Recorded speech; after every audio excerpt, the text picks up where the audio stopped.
So back to our love of obscure AVs, is that what they're called? Not the guy, but the thing that represents the guy. Avatars. Obscure avatars and games you've never heard of. We're back with Seth. This is a Shadows of Doubt review. Gang Stalking Edition. You know, he's ruining the game in the best way possible. Premiered 8 hours ago, so we're here on the same day, which normally is pretty unusual for us. But I want to make sure I gave you guys a heads up early in the week. EVO is on Friday. So if you guys are coming into Vegas for EVO, let me know. The Discord, I think, is still in the description. Don't use it all that much, but I will be checking DMs this week. We will be at the actual tournament. If we can meet up with anybody that's coming, make sure you give us a heads up. This time, we're just available on the weekend of EVO, and obviously not when we're playing. We're trying not to go 0-2 in pools this year, so wish us luck. I left my headphones downstairs playing Tekken, so I'm using Skitten's earbuds. Let's see how this goes. All right, play. Woke up in a feverish sweat. It was another one of those nights. Oh, this is so uncomfortable. His voice is so bassy, and it is like being injected into my ear. Oh my God. The same nightmare. Walt Disney let their intellectual property go into public domain. I felt sick. Bro, what is with this? Who is let their this? Intellectual property go into public. Nah, bro. What is this? Dog, who is that? That ain't a real kid, bro. Look at the size of his lips. His lips is his whole face. Bro, let me screenshot you, dog. Big lip guy. Yeah, there it is, the same picture here on this website written in Russian, maybe? Yeah, give me the English translation. What is this? What? Hi, y'all. Today I'll tell you about a game, a very unusual game. It's pathetic, disgusting, horrible, tasteless. Even looking at the box of this game, you doubt its existence. Snow White and the seven smart boys. That's what this is from. What? It says, just look at this gangster. Look how he's dressed and his lips. Bro, why do you have a screenshot of this obscure ass game, bruh? Bro, what is going on? And why is it written in Russian? Oh my God, this is so funny, bro. It's a $6 game in Russia with this weird, oh my God, that's so funny. Maine. I felt sick, but thinking of vomit made me think of Pepsi, so Ew. I held it in. My diabetes was acting up. Pacemaker says I'm dangerously close to dropping below type 2. I needed something to calm my nerves. Okay. A Krispy Kreme, Coke Vanilla, and a needle full of heroin. Just what the doctor ordered. Bro, you're not we communicated serious. through several language barriers, somewhere between the Aramaic and clerical Hebrew. I can't help but think we lost something in the translation. Lighting a cigarette against the pregnant darkness, I go for a walk. That's I'm hard. cutting down, which is why I cut off the filter. Bro, Like did you hire internet historians, editors? This is sick. a dog showing you its stomach, I send the tobacco a clear message. I trust you. People pass by as I log into my Twitter alt and send out a credible threat to a Minecraft YouTuber. For some of us, it's not about the recognition. It's about doing our part. This is a city that never sleeps. Once I saw a man standing off the side of a pier, tears rolling down his eyes as he told me, I can't trust anyone. That's why I ride myself. He auto-filleted himself on the spot He and did rolled what? away like a meat-powered wheel. What? Never did catch his name. Scammers, tricks, open-source developers. I've seen some sick things in my time. My Kaizen V-Love Plus implant can instantly sniff out if someone's an incel or in a committed polycule. But more importantly, instant incel, bro, radar. if they have any spare change, I don't beg for money. I just ask 19 times and Hustle that's it. legend. My name is Ssethtzeentach, What up, private Seth? investigator, professional gang stalker.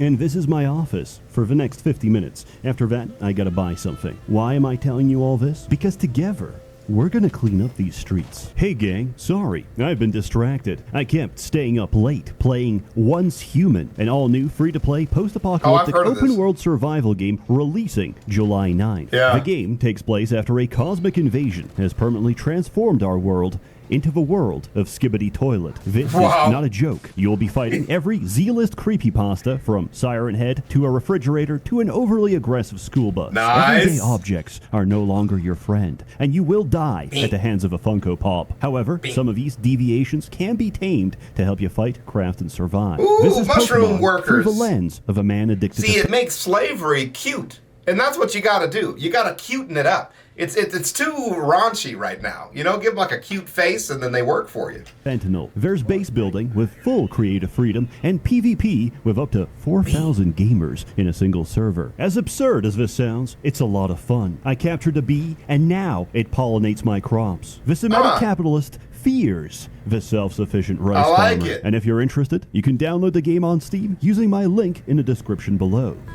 Is it available on Xbox so I can play with my wife? Does it have offline Hey servers? people, Seth here. Bro, what? Shadows of Doubt takes place in an alternate timeline where Ronald Reagan was crushed to death by his karmic debt. Thankfully, our new president, the Coca-Cola Company, has continued his righteous task of filling ghettos with crack cocaine. Bro, some of you guys understand the jokes that Seth make. Like, Ronald Reagan's a terrible guy that filled the ghettos with crack cocaine. It's literally what he said. It is the truth, and it is a terrible thing that happened. We can all laugh about it while acknowledging that it's a horrible thing. Unfortunately, the definition has expanded. You are the ghetto. Tensions are high. You are the crime ghetto. is rampant. The only true justice is in the shadows. The shadows of doubt. But I doubt that. I checked the shadows. You know what I found? Me stealing your diamonds, battering your wife, and reporting you for domestic abuse. It's nothing personal. I just need a higher social credit score so I can get out of this hellhole. The actual game is, on its face, a detective simulator. What's it simulating? Everything. Starting a new game. No, what are we looking at? A detective simulator. What's it simulating? Everything. What is this? Stacy. Thing. Oh, just women. Starting a new game nerds. generates an entire city, populates it with citizens that each have their own jobs, relationships, hobbies, and of course, homicidal fantasies. Murder is like romance in a male prison. It requires a perpetrator and a victim, and everything in between is a trail of clues left in their wake. Your job is to follow those clues, find the perp, and bring them to justice. Trademark. Brought to you by American Spirit, premium quality organic tobacco. Damn. So grab your trench coat. What a fucking plug, bro. cell. Tobacco's coming back. American Spirit, premium quality organic tobacco. So grab your trench coat, scoop out your cone cells with a spoon, and let's get to work. Jesus. Step 1, we need to break into the crime scene and Goon steal database, everything. bro. It's A what database of all the fucking goons. Just put them in one folder. the victim would have wanted. After that, we can start looking for clues. Who died? How did they die? And when did they become dead? Make sure to get their prints while you're going through their wallet for loose change. Did they live alone? If not, find their partner's fingerprints. NPCs aren't programmed to have friends. The only time they physically meet another person is to be murdered. So any unknown fingerprint is definitely the killer. Look around for anything they might have touched during entry or escape. Doorknobs, light switches, the inside of a woman's toilet bowl. Anything is possible. Did the killer leave a murder weapon or drop a calling card? We did the easy part. It only gets harder from here. But first, the case board. As you work through a case, you can pin any relevant information to the board. As you collect more evidence, the game will automatically draw links between existing information. See, that is cool. So you can decide what you think is evidence. The game will tell you, all right, you're on the right track. That's nice. You can make diligent notes, use color-coded threads, and organize every possible lead. Or you can do none of that and pin random shit together and follow your schizophrenia. I can't solve this mystery on the physical plane. I need crystal meth to go to Hyperborea and ask Yakub directly. And when you're done playing arts and crafts in an active crime scene, we can start looking for leads, check for handwritten notes, break into their computer and check for emails, open their address book, see if they made any recent calls. Now, it's about lunchtime, but we gotta get our hands dirty first. Find the landlord's office, break in, check their files on every tenant, then break into their computer and check the CCTV. This is every very security tedious. camera in a game takes photos every few minutes. Every image showing a person gets saved to a 24-hour buffer, so you want to get to it as soon as you can. As you go through the footage, you should recognize every tenant.